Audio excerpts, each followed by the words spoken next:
Et bonjour à tous, on se retrouve pour cette cinquième vidéo sur le tournoi de la MLS. Donc cette cinquième partie, on va plutôt s'attaquer à un style de vidéo comme la deuxième que j'ai pu faire. Donc là, on va s'attaquer à 5 matchs, où je vais seulement vous montrer les buts et parler un petit peu du classement aussi, quelque chose que j'ai pas fait dans les anciennes vidéos. On va s'attaquer au classement qui a évolué avec ces 5 matchs, donc pour ces 2-3 groupes à peu près. Donc là c'était 5 matchs, voilà, c'est un petit peu difficile de forcément regarder tous les matchs et les analyser parce qu'après sinon ça me ferait faire encore plus de vidéos que ce que je fais maintenant. Déjà que j'en fais une par jour, ça serait vraiment assez compliqué. Donc là c'est les matchs qui se sont passés du coup vendredi matin et samedi matin. Et là je tourne la vidéo samedi après-midi, donc ce sera les 5 matchs là et il y a encore les matchs du coup de dimanche, lundi, bref voilà, comme d'habitude après. On commence avec Montréal contre Toronto, encore un match avec 7 buts. Et c'est Toronto qui va s'imposer 4-3. Donc les buts ne sont pas forcément fous, surtout du côté de Montréal, avec 2 buts sur penalty. Mais du côté de Toronto, on a Akinola qui va vraiment être très bon sur cette compétition. Il va marquer 3 buts contre Montréal, et il en a déjà marqué 2, donc ça fait 5 pour cette compétition. Donc bon, c'est plutôt pas mal pour ce joueur de Toronto. Donc Toronto est sûr d'être qualifié pour la suite de la compétition, parce qu'ils sont à 4 points. Et du côté de Montréal, ça va vraiment être très compliqué parce que ils ont gagné 0 match, même pas match nul ni rien. Ils sont derrière DC United qui ont fait 2 matchs nuls, qui leur permet donc d'avoir 2 points. Et donc pour que Montréal se qualifie, au moins pour la 3e place, pour qu'ils aient une chance d'être qualifiés, il faut qu'ils gagnent leur prochain match et que DC United perde. Parce que sinon, avec la différence de but, ça va être compliqué pour Montréal, parce que DC United a donc marqué autant de buts que pris de buts. Donc compliqué pour Montréal qui perdent actuellement avec de -2 au niveau du score. Et donc il faudrait qu'ils gagnent au moins avec 2 buts d'écart. Au moins le seul point positif pour Montréal, c'est qu'ils ont enfin changé de manière de jouer comparé au match contre New England où ils avaient vraiment été massacrés dans le jeu.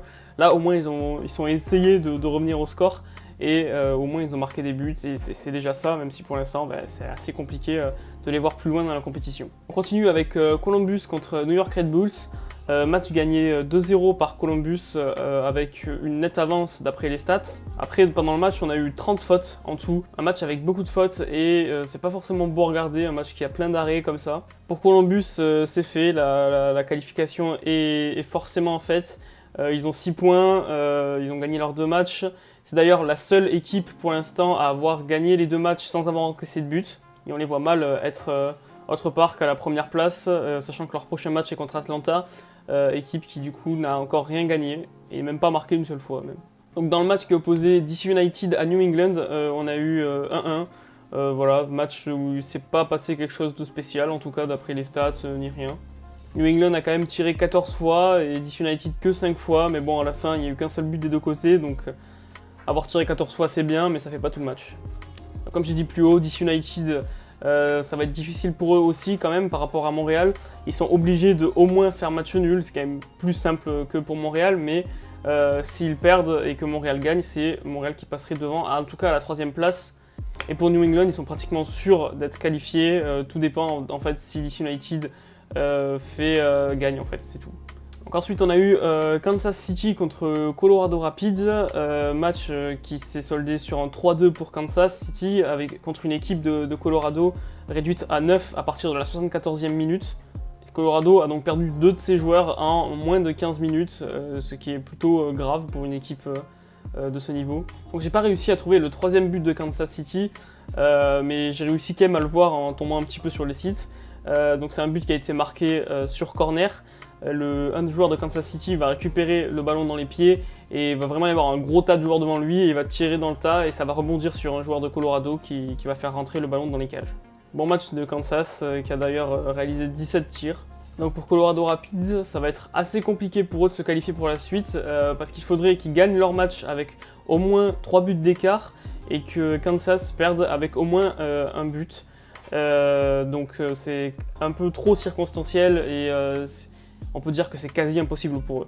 Et pour le dernier match entre Minnesota United contre Real Salt Lake, il n'y a pas eu de but. Voilà, rien de spécial non plus à dire sur ce match. Je vous mets quand même quelques occasions qu'il y a pu avoir parce que c'est grâce au gardien, surtout, qu'il n'y a pas eu de but. On a eu beaucoup d'arrêts des deux côtés. En fait, même les deux équipes ont tiré chacune 10 fois. Donc c'est assez représentatif de vraiment ce qu'ont pu faire les deux équipes, qui ont quand même beaucoup poussé pour marquer, mais que les gardiens ont vraiment sauvé des deux côtés. Donc pour ces deux équipes, les deux sont sûrs d'être au moins à la 3e place avec 4 points chacun. Au niveau de la 3e place, j'ai pas vraiment compris en fait son fonctionnement, donc j'ai pas envie de vous dire de bêtises, mais je sais juste qu'il y aura certains groupes qui vont qualifier leur 3e équipe.